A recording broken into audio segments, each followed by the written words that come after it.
Hello and welcome to the Warhammer Meta Chasers. I am going to be your temporary host until Paul gets here. I am Dustin, joined by the illustrious Adam Camilleri. Oh, g'day, our illustrious host. Jeez, you've lost some hair. Have I? Oh, I've lost a lot of it. I styled it one day and it just all came out, man. It's stress. It's all stress. Nice. We have two fantastic events to bring to you today. We're a little short on time on this episode, so we've had to send it while we're waiting on Paul to jump in live, but he's a consummate professional. You won't even notice he wasn't here.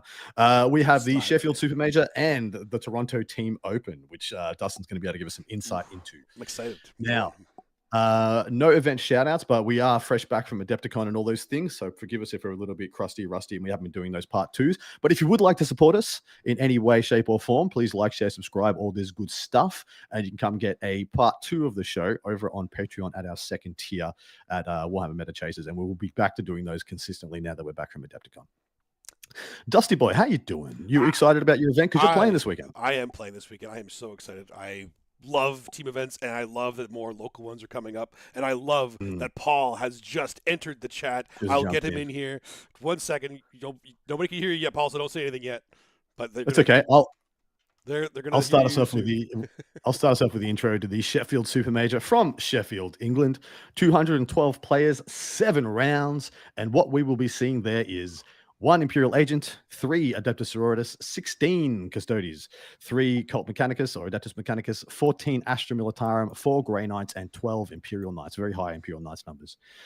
For the Space Marines breakdown, we have 7 Adeptus Astartes, 5 Dark Angels, 1 Space Wolf, 12 Blood Angels, 2 Black Templars, and a single Death Watch. The single Death Watch always surprises me. Like it is always one, isn't it? It's always one.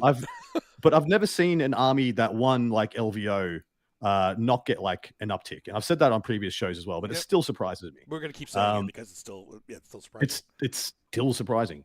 For Chaos, we have 4 Chaos Space Marines, which are actually very low on the Chaos Space Marine front. Usually we're seeing them hit double digits at a minimum in many places over the world, but very low here.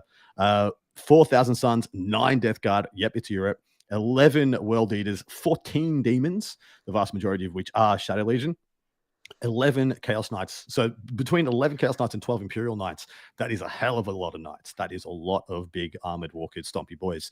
In Xenos, we have 9 Necrons, which is low for Necrons, 16 Orcs, way up for Orcs, 6 Tau, 8 Votan.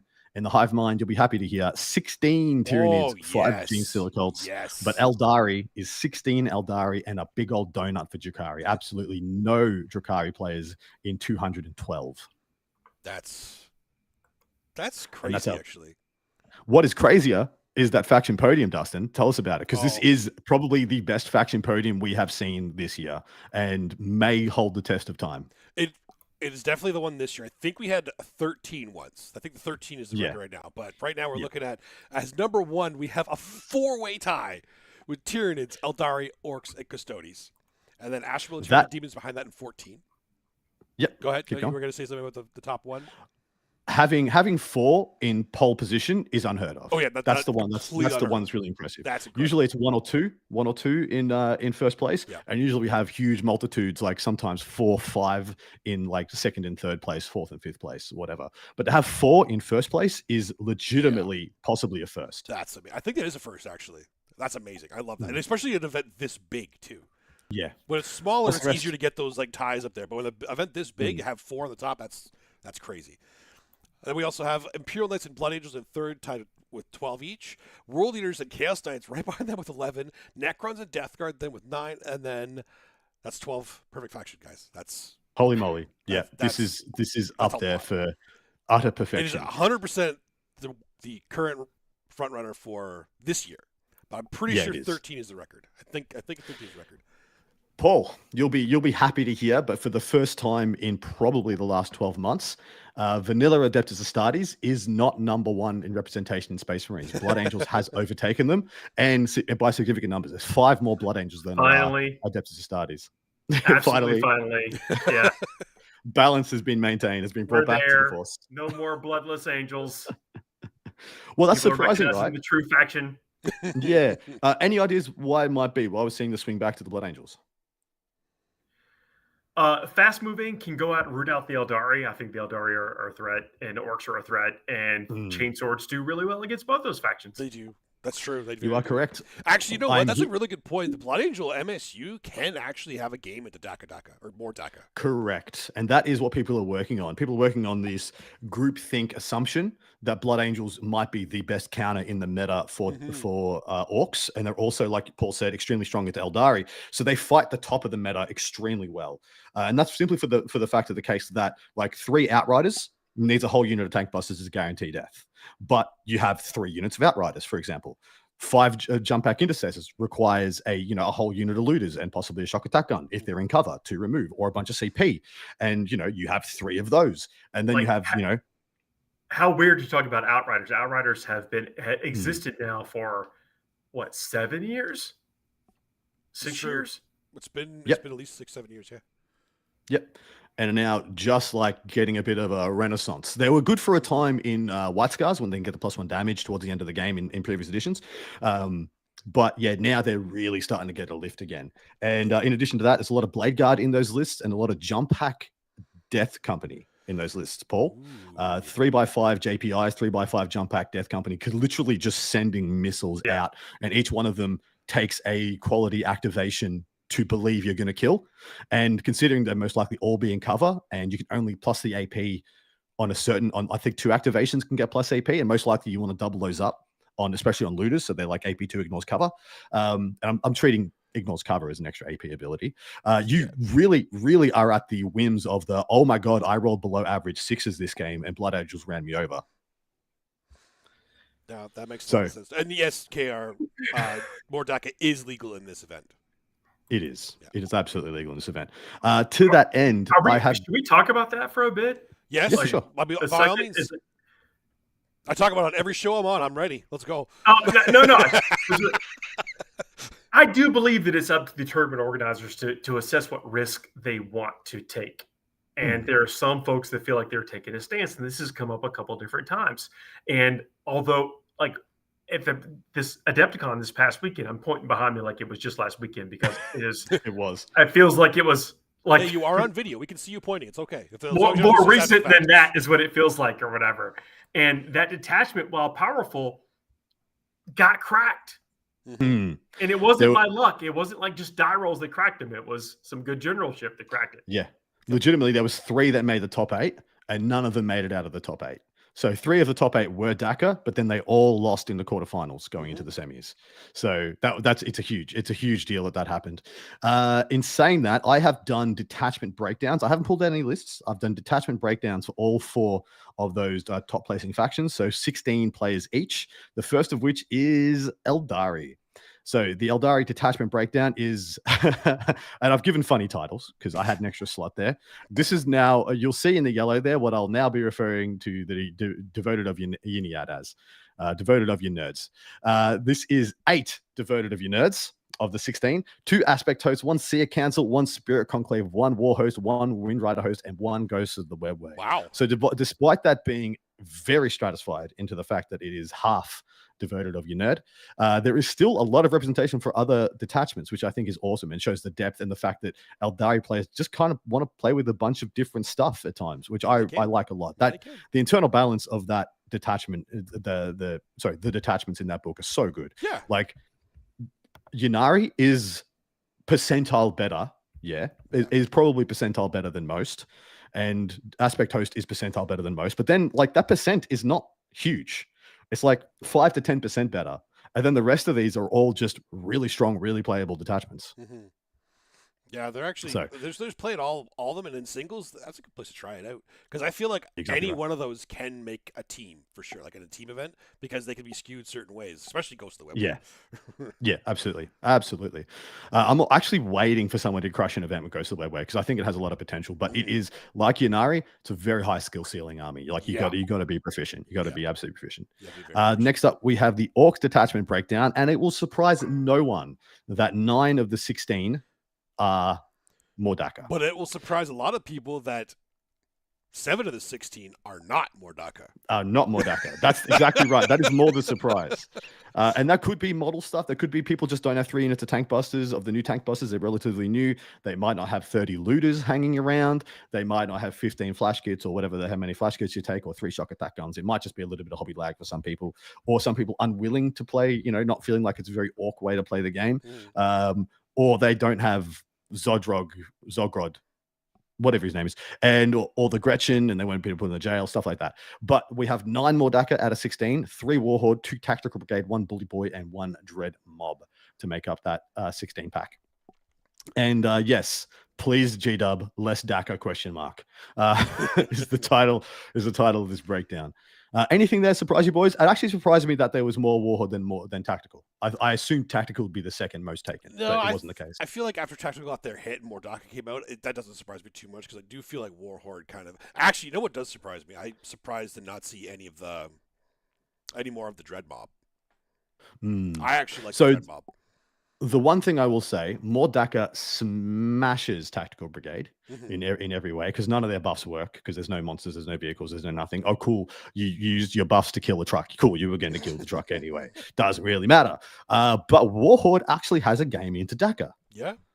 Legitimately. So sure. Legit. Like, I mean, the blast guns on the tank busters are a problem, but on the war turn, you can actually shrug off a lot and connect with a lot of punches and actually get stuff out of trucks and smash them.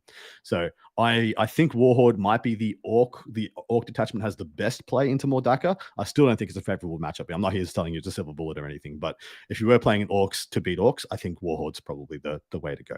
Yep, I could see that. Next up, we have Custodes, and all that glitters is lions. Wow, so of the 16, right on that, eh? all the 16 being taken, 10 of them are Lions of the Emperor, nice. A brand new detachment. Yeah, 4 Shield Host, a single Talons of the Emperor, and a single Solar Spearhead. Now, what I'm surprised as is the utter abandonment of Solar Spearhead. It took like a menial hit. Is it this that people are afraid Mordaka just runs it over? Or is it something else in the meta that's keeping people off it? I don't know, because I feel like it still has... I guess the Mordaka kind of scares you, but... Yeah, the Solar Spearhead's brilliant. It's fantastic. Yeah, it is. Lions of the Emperor is very good, though. And, the best way to not get shot by, fire dragons and all that nonsense and, Dark Reapers and stuff is to have lone up and stealth on a guy that makes all damage 1 and gets back up on death and all that stuff. So they do have a lot of tools into the current environment. And plus, that +1 hit, +1 a wound means that they're like menial shooting stuff, like they're just the sentinel spears actually like kill trucks and stuff.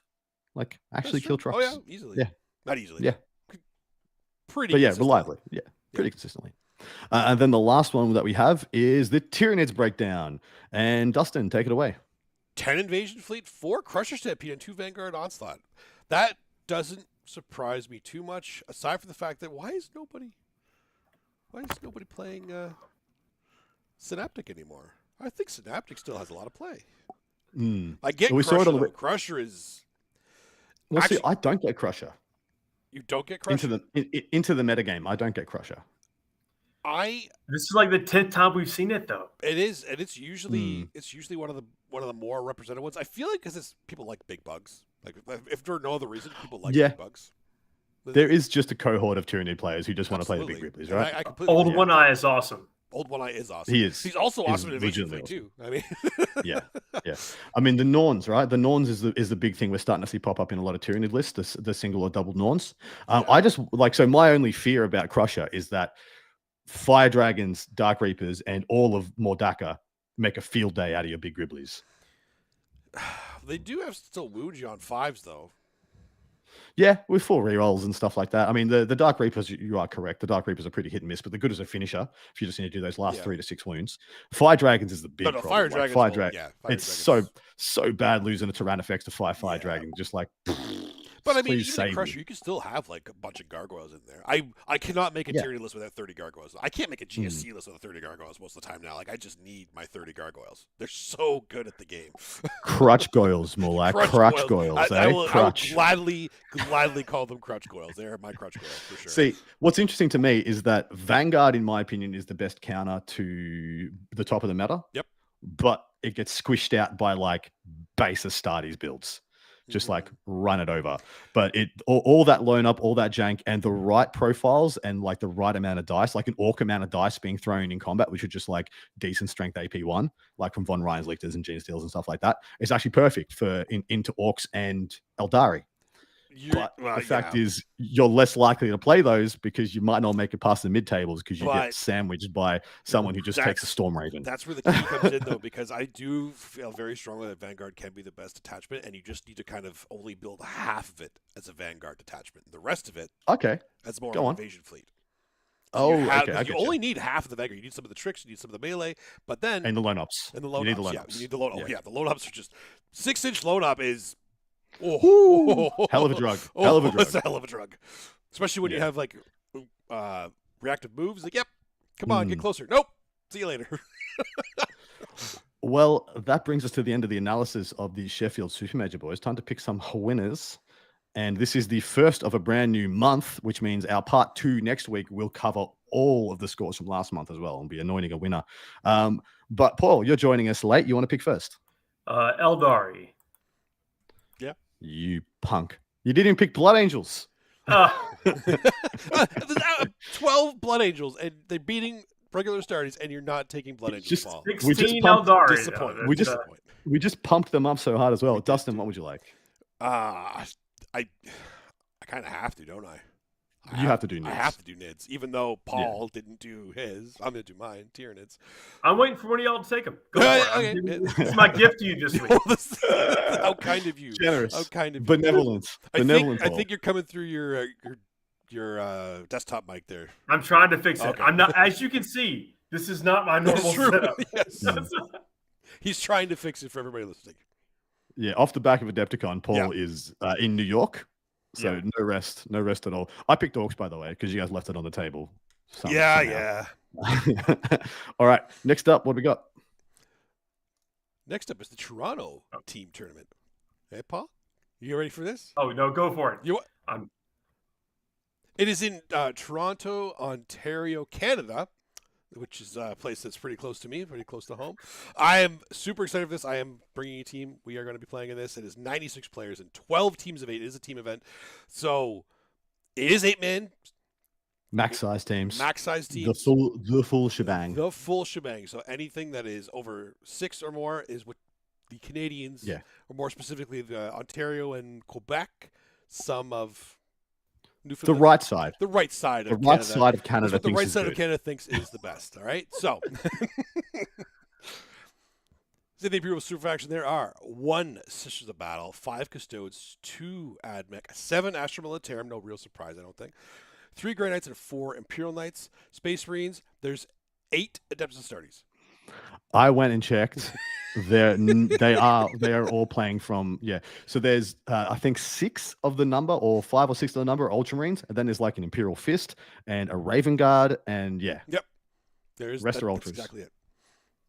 But only 2 of them are Gladius, I think.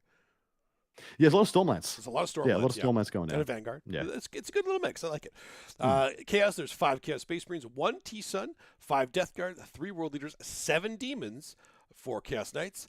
Xenos, there's 6 Necrons, 8 Orcs, which means 4 teams did not take Orcs, and more DACA is legal.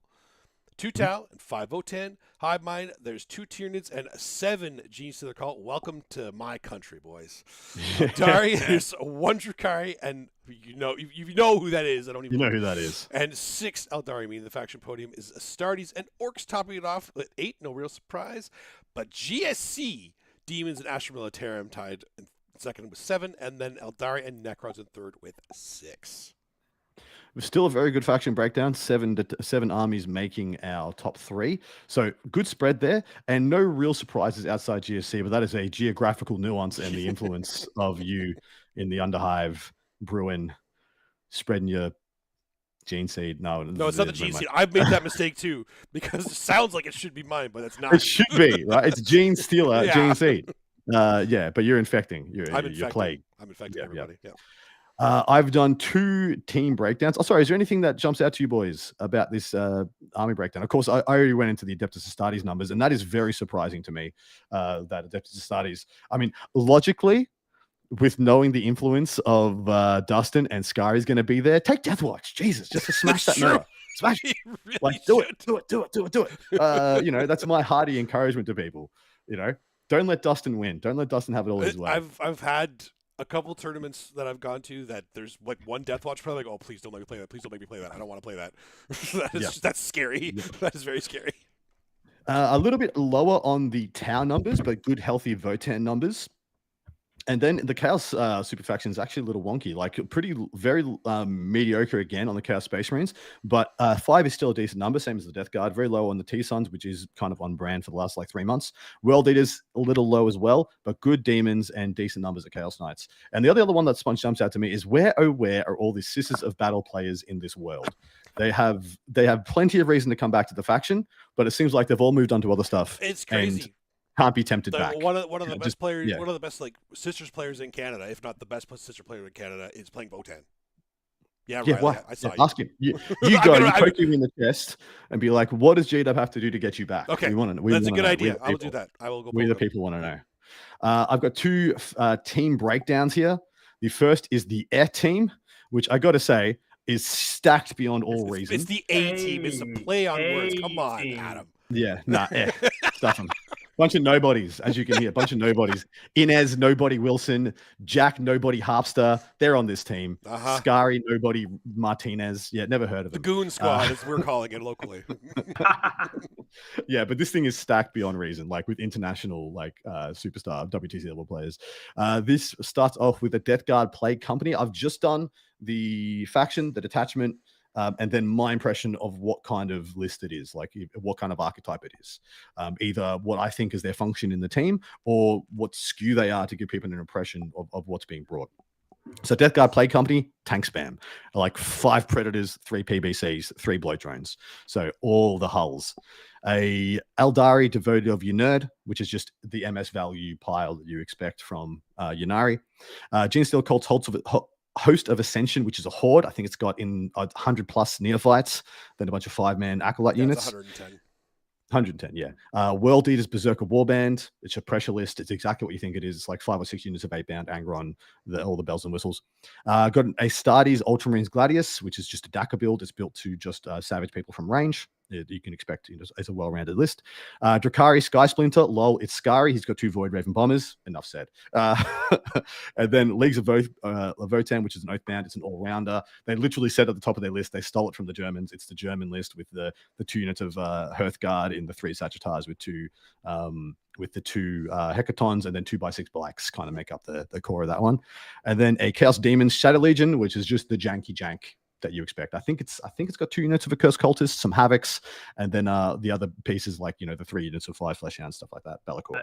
I love this. Scary's like, hey guys, how about I take 2 Void Ravens? It's his team skew. He loves that. Yeah, it is. It is team skew. But that is the 8-pack from the F team, which is the bunch of nobodies that I described. You've probably never heard of them.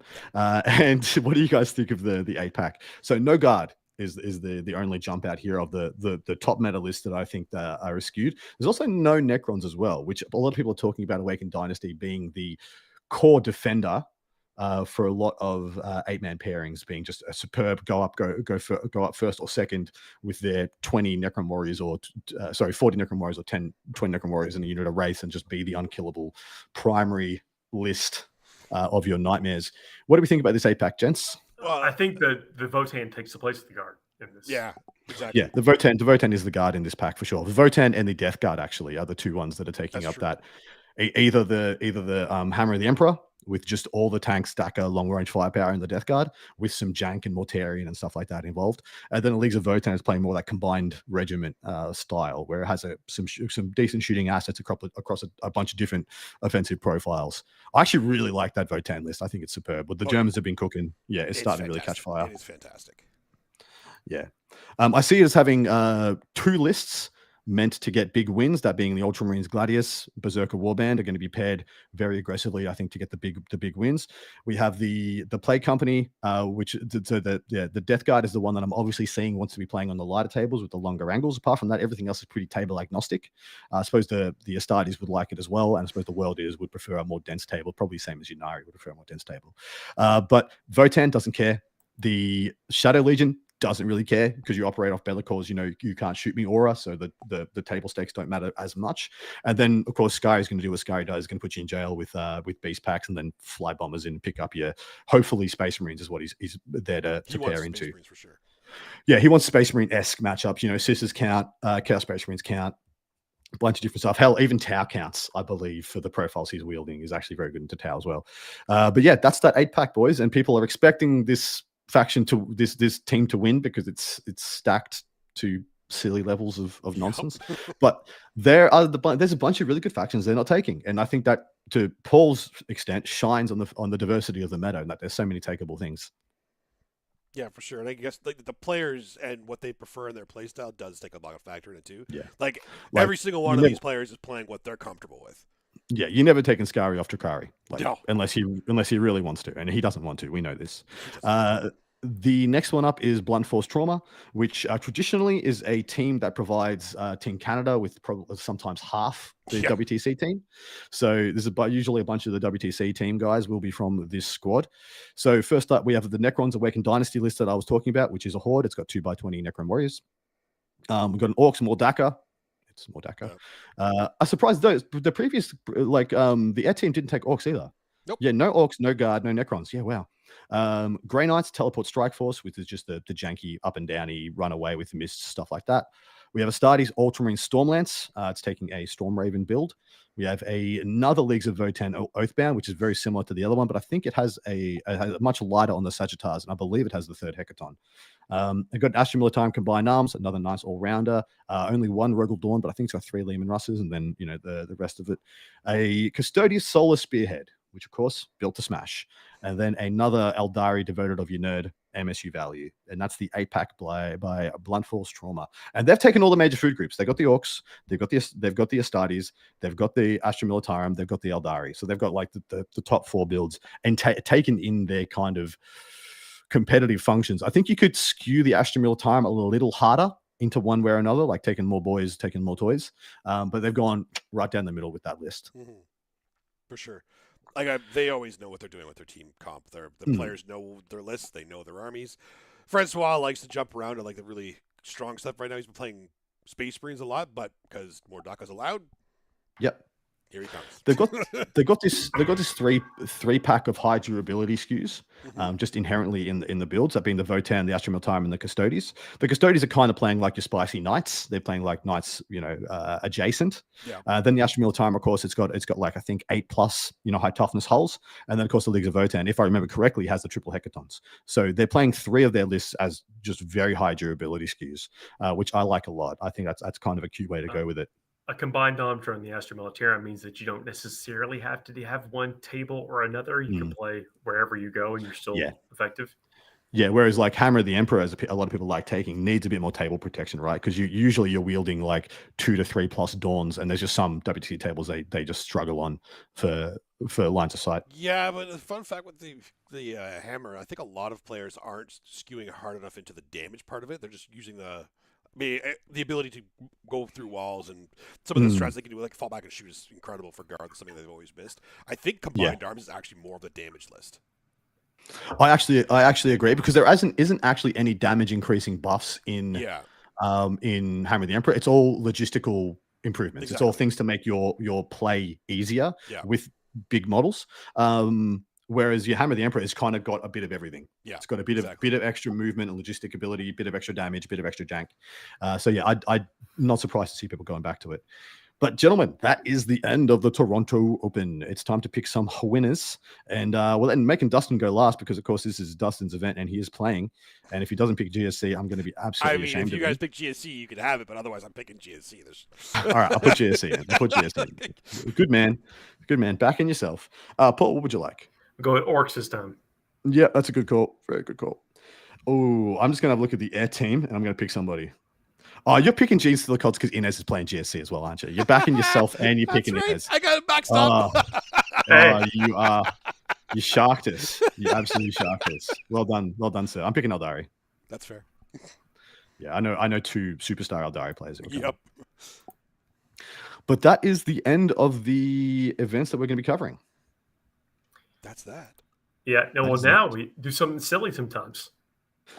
Yep, and we'll do a shout out. There is quite a stacked Spanish event with 200 plus players that I did want to cover, but I had my slot to get the show done yesterday. I had about 2 hours set aside to get the show done, and the list went unlocked, and that's the only slot I had for it this week. Of course, being jet lagged, come back from Adepticon. So shout out to that event. I think it's a Toledo event. Hopefully they have a great weekend. And yeah, apologies we didn't get to cover it, but it's your fault. It's your fault. Actually, no apologies. Screw you. Unlock your lists. I wanted to cover your stuff and I couldn't. Oh, those were not unlocked? Okay. I was about to say, look, no, we'll do it next time. But no, we need the list unlocked. Yeah. We do. Don't be an apologist there, Paul. Don't. Don't do it. Don't do it. You're my boy. You're in my foxhole. Yeah. All right, let's get to the silliness, boys. Cracking knuckles. All right, here we go. Here's the hard stuff. All right. So we are still in the movie playoffs. We did horror last time.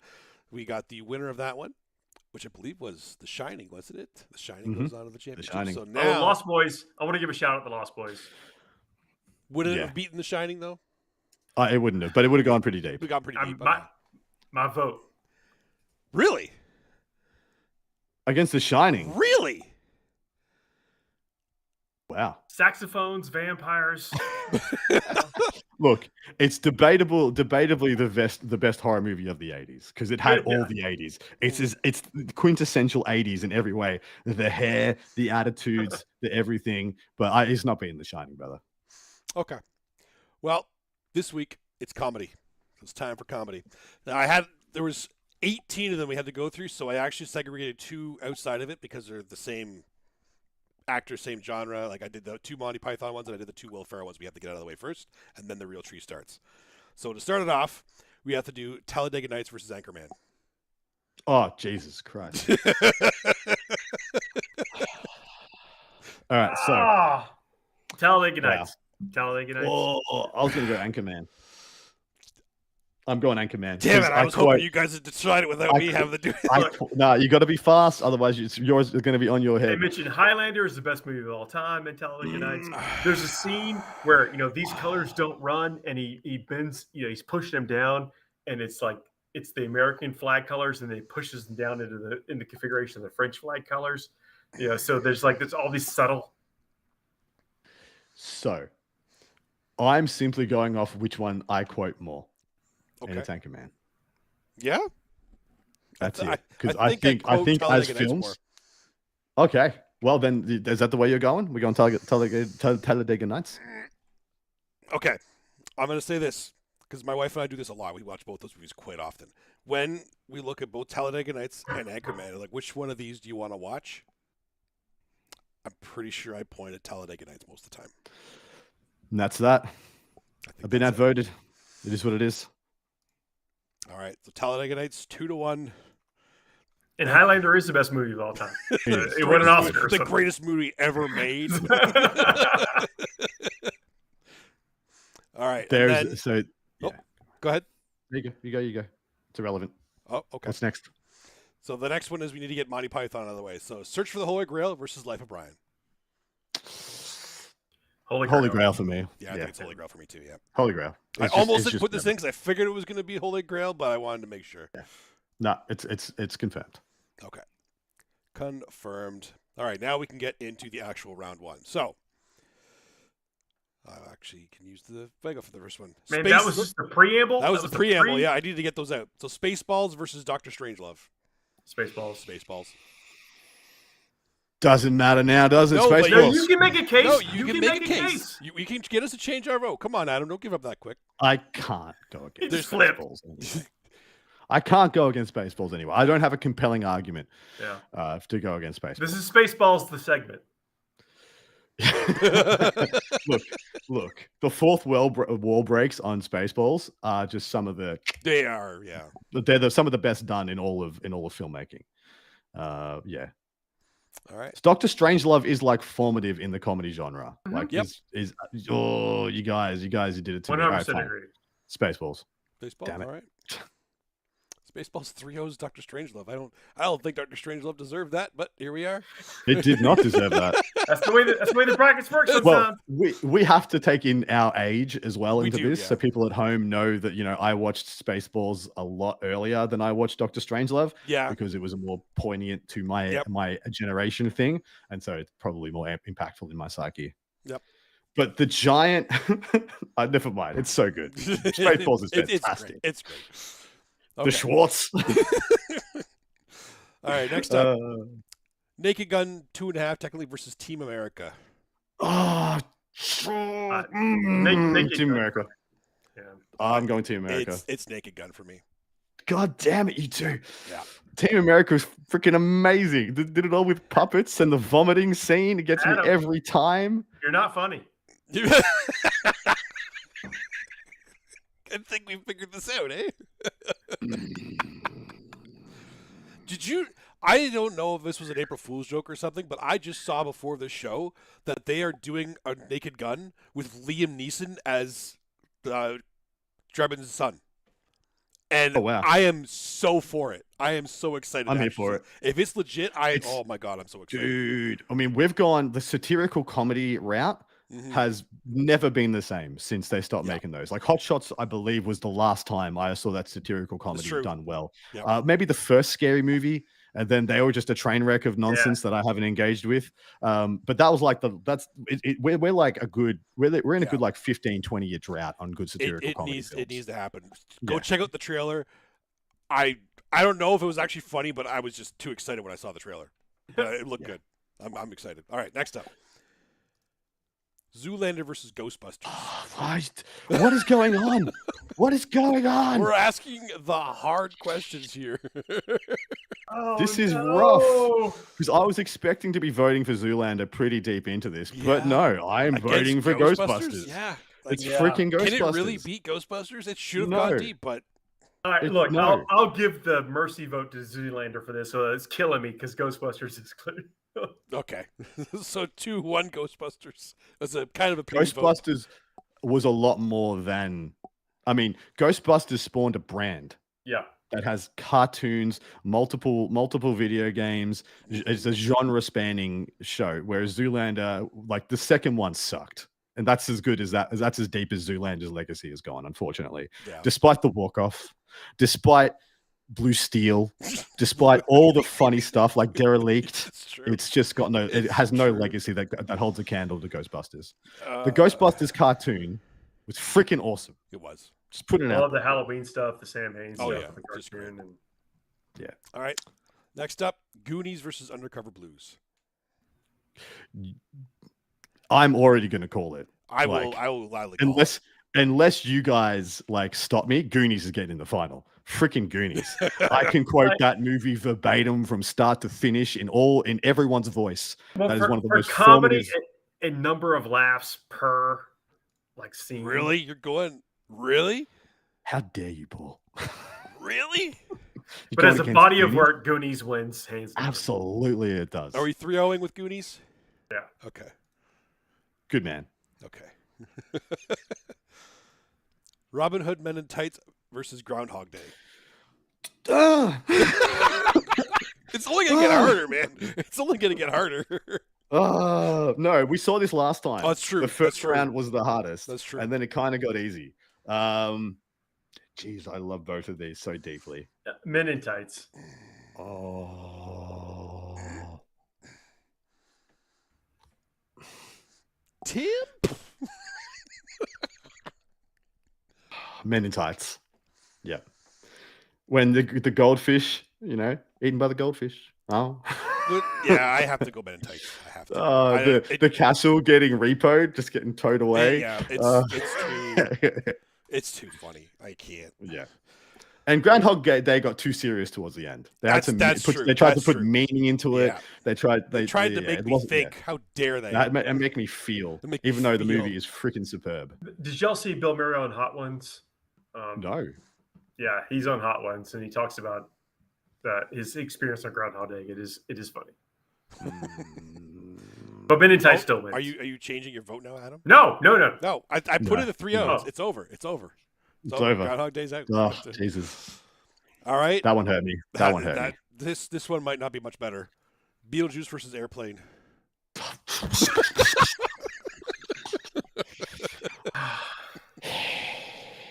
So we already let in Naked Gun. We already have the satirical comedy, but Airplane is like possibly the best one of the. I have a question for y'all. Okay. Shit. Do you like gladiator movies? Do I like what? Sorry. Gladiator movies. As in, like the Gladiator movies, the two of them that they've made now.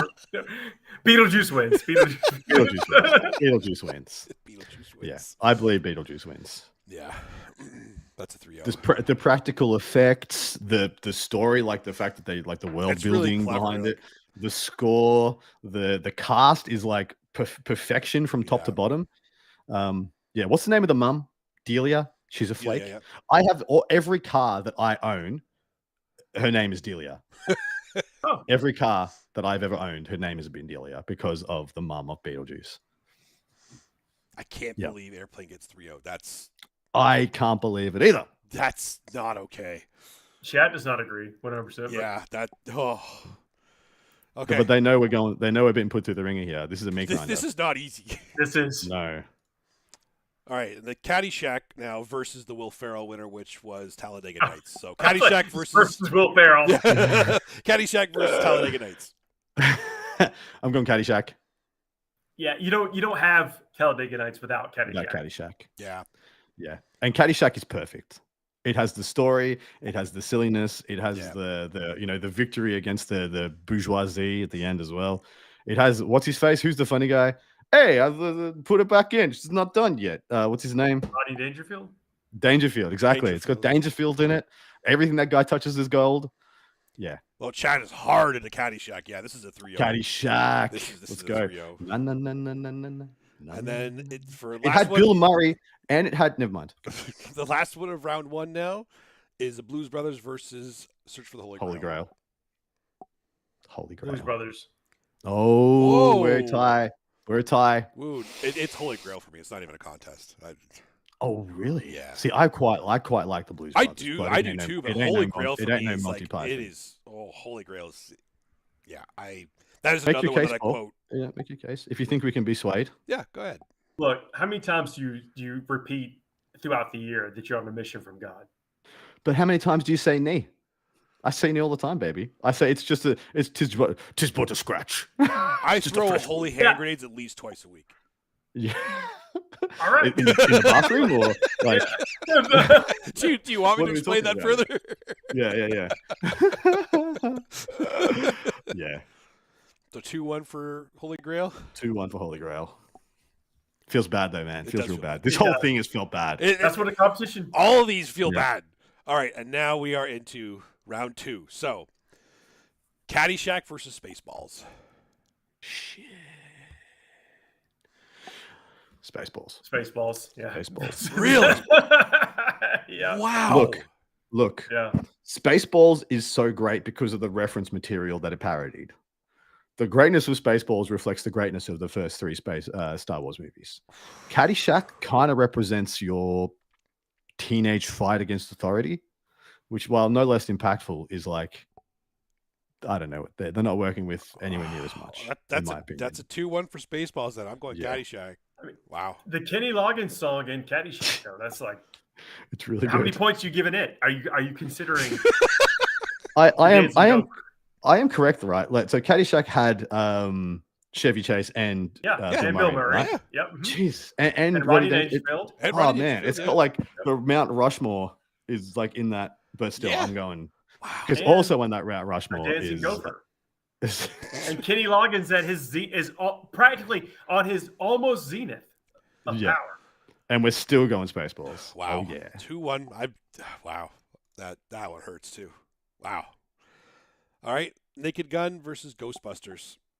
It's Ghostbusters, right? Ghostbusters. Yeah. Ghostbusters 3-0. Yeah. Yep.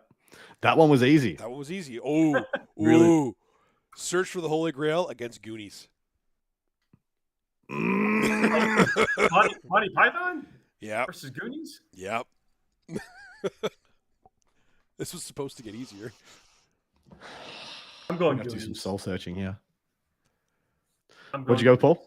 Goonies. You For on Goonies? like I think 100 years from now, we might still be watching Goonies. I'm going Grail. And I hate myself for it because I said I wouldn't go versus Goonies and Goonies would get the final, but Holy Grail. Really? You're going Grail? What did you go, Paul? We're 1 for 1. Damn it, guys.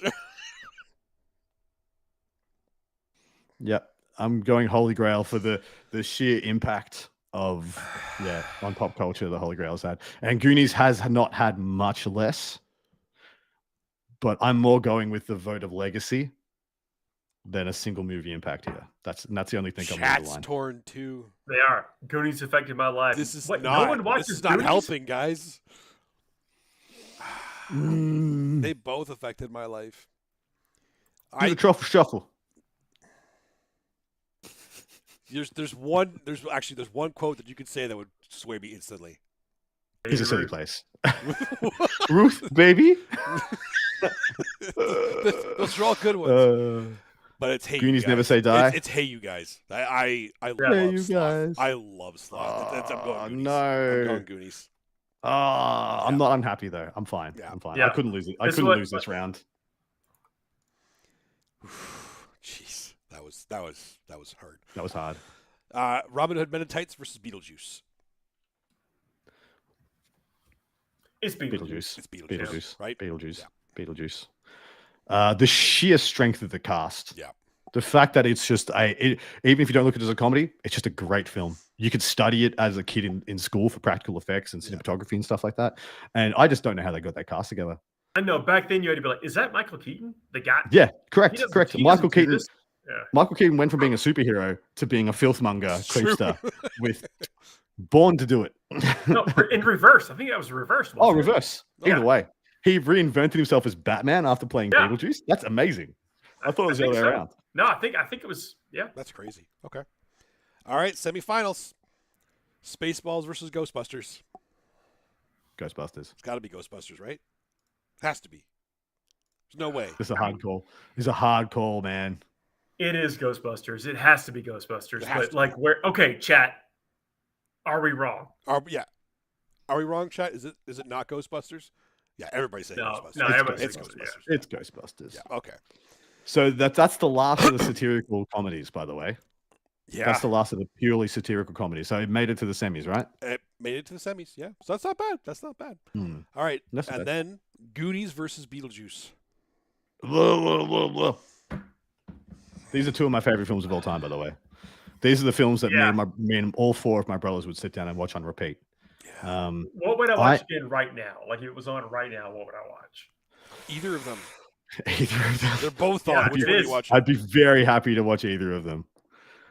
I'm getting a 4+ on this for me. This is what we've come to. I'm copping out. Copping out, boys. I need commitment. We need commitment. Chat, help us out here. Come on, chat. Purity needs commitment. Come on, chat. Goonies or Beetlejuice? We're getting. I'm going Beetlejuice. Ooh. Ooh. I don't feel good about it. I mean, like Josh Brolin is in. Yeah, Goonies. dude. Like So many like actors got their start.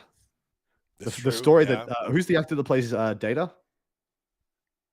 And Mikey went on to be Sam in Lord of the Rings, but then Winona Ryder, Michael Keaton, the lady who played the mum went to the mum in Schitt's Creek as well as Beetlejuice.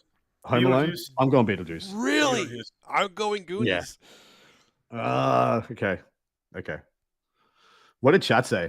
Goonies. Like it's all Goonies right now. The chat said Blazing Saddles. Chat is saying Blazing Saddles. That's not a bad call. It's not a bad call.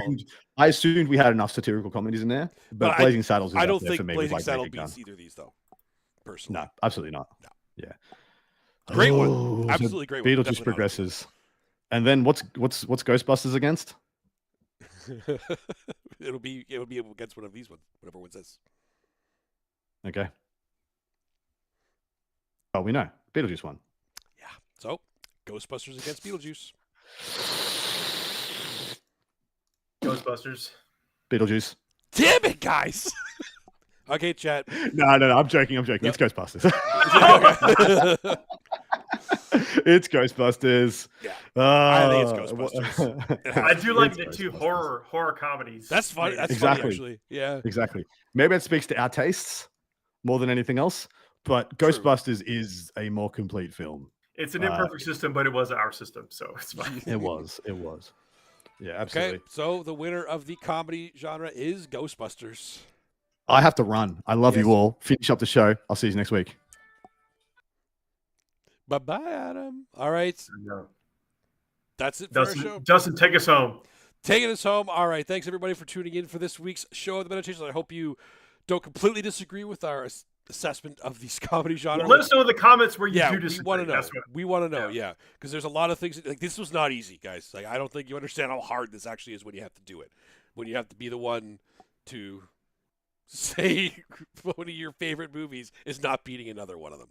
And that is going to be another week gone in the dust until we do this again next week. Good night, everybody. Thanks for joining us. We'll see you you next all week.